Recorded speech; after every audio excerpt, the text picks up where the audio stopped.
развитии компьютерного спорта поговорим сегодня в программе «Интервью». Здравствуйте. Естественно, мы пригласили для этого в студию Азамата Муратова, который избран вице-президентом Федерации компьютерного спорта России и награжден медалью Министерства спорта страны. Вот таковы основные выводы, касающиеся именно Башкортостана по итогам 13-го съезда организации в Москве. Здравствуйте.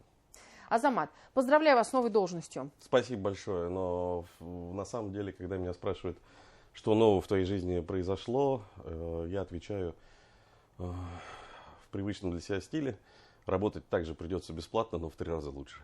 Потому что это должность как общественная нагрузка, в принципе, как и было. Я был с 2016 года председателем республиканского отделения Федерации компьютерного спорта.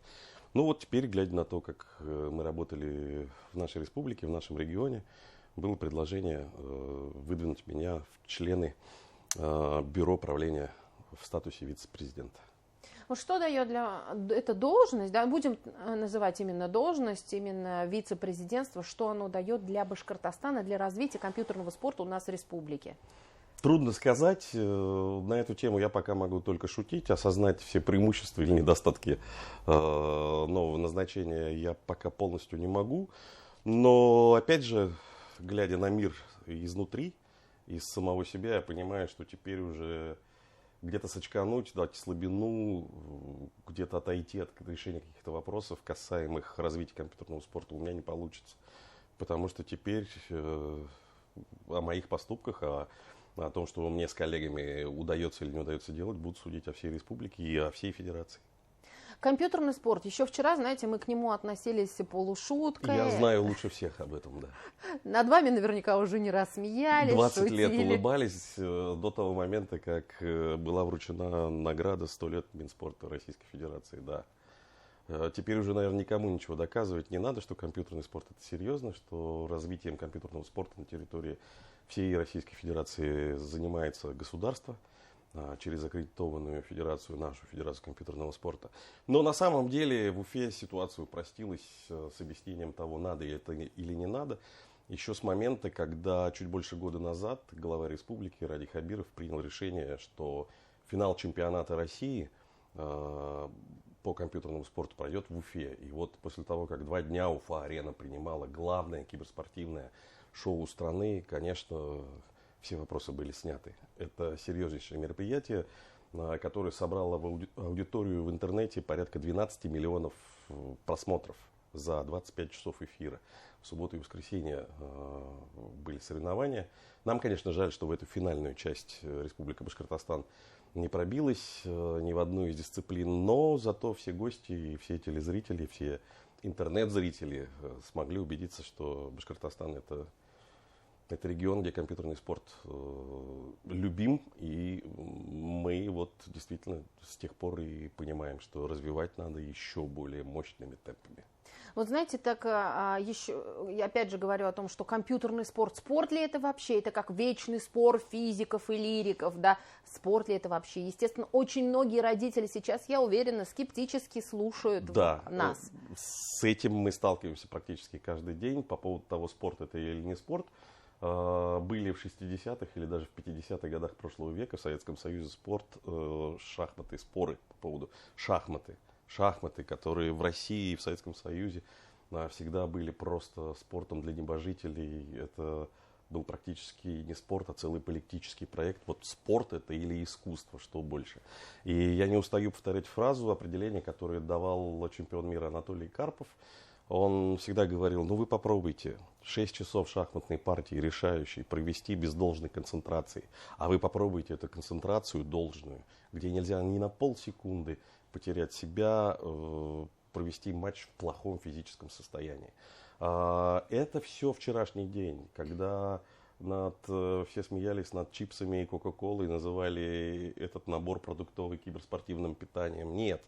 Сейчас настали те времена, когда киберспортсмены, особенно киберспортсмены, которые занимаются спортом высшего уровня, они следят за своей физической формой. Они должны действительно выдавать максимум концентрации. И мы, в том числе, одна из задач нашей федерации, объяснять, что такое спорт, как система подготовки к соревнованиям в том числе, как система самоорганизации, как система организации коллектива, как работа тренеров и других параллельных служб и людей, и гейминг как средство провождения времени за компьютерной игрой. Миллионы компьютерных игр, и лишь несколько из них это дисциплины компьютерного спорта. В России сейчас признано 7 дисциплин, в каждой из которых есть несколько видов программ. Понимаете, да, мы очень похожи на легкую атлетику.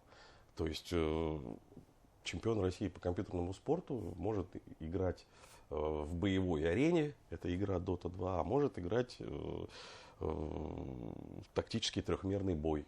В этой дисциплине, в тактическом трехмерном бое, сейчас есть и всеми любимый мега популярный Counter-Strike, и менее популярные игры, и в том числе Мир танков. Это тоже тактический трехмерный бой. И зачастую люди, которые занимаются спортивным симулятором, вот как я, например, ничего не могут сделать в другой дисциплине, в другом виде программы. Есть своя специфика везде. Но одно общее в компьютерном спорте, конечно же, есть. И если ты не способен себя заставить быть дисциплинированным, если ты неправильно выстраиваешь тренировочный процесс, ты не добиваешься успеха. И мы сейчас видим, как это понимание пришло на уровень обсуждения среди команд и киберспортивных, допустим, студенческих клубов в Республике Башкортостан. Те, кто готовится к соревнованиям системно, те, кто учитывают свои ошибки, получают информацию со стороны, правильно выстраивают тренировочный процесс, правильно подходят к психологической подготовке, те добиваются успеха. Возьмите, пожалуйста, достижения башкирских вузов во Всероссийской киберспортивной студенческой лиге. Это, кстати, огромная лига, где 450 в этом году вузов и СУЗов страны соревнуются. У нас есть достижения. В свое время 6-е и 5-е место брали команды авиационного и нефтяного университетов. Потом нефтяной университет в 20-м или в 21-м, или в 22-м, простите, я запутался, без протоколов не могу сказать, стали бронзовыми призерами этого соревнования. И сейчас на всех парах сборная университета науки и технологий Уфимского, она выиграла республиканский раунд. Сейчас будет соревноваться на ПФО, хорошие шансы, а потом уже будут представлять нашу республику в финале. Я очень на это надеюсь. И они готовятся. Они понимают, что без подготовки просто так, с кондачка, ничего не выиграть. Это настоящий спорт. Настоящий спорт. Вы сейчас сравниваете компьютерный спорт с легкой атлетикой. Вы говорите о том, что есть тренеры, что есть подготовка, что есть научные дисциплина, работы. что есть научные работы. А есть у нас тренерские кадры в Башкортостане? К сожалению, нет. До этого мы еще не добрались, и мы сейчас себе ставим в планы на этот год сделать так, чтобы, пока в нашей голове это выглядит так, что любой педагог начальных ли классов по какой-то специальности сможет получить возможность получить образование в этой сфере и стать в том числе и детским тренером по компьютерному спорту. Это не должно быть слишком сложным, но очень хочется этого добиться. Потому что мы знаем, как наши ребятки хотят соревноваться. Мы знаем, какие положительные качества воспитывает в человеке компьютерный спорт в том числе. И это было бы хорошим подспорьем для того, чтобы у нас появились тренерские кадры. Есть стандарты подготовки спортсменов. Они утверждены Минспорта. Спортсменов по виду спорта компьютерный спорт. И это уже само по себе разрешает заниматься тренерской деятельностью. Я бы очень хотел, чтобы в системе СДЮШОР, спортивных детско-юношеских школ Олимпийского резерва, появились секции компьютерного спорта. Но пока мы понимаем, что до этого не доросли. Обязательно дорастем, обязательно все будет. Обязательно, потому что в интернете появилась информация о том, что Минпросвещение России предлагает именно уроки компьютерного спорта внести в часть занятий по физкультуре. Но вот если мы с тренерами, с тренерскими кадрами, с тренерским процессом, с процессом подготовки решим вопрос, здесь вопрос в компьютерном спорте технический. Он решаемый? Очень просто. Один из самых дешевых видов спорта – это компьютерный спорт. Вот в это очень сложно поверить. Это абсолютно правда. Я, как хоккейный комментатор, я вам заявляю это со всей ответственностью. Я примерно представляю, сколько стоит экипировка современного хоккеиста, а хоккей – это официально практически самый дорогой вид спорта.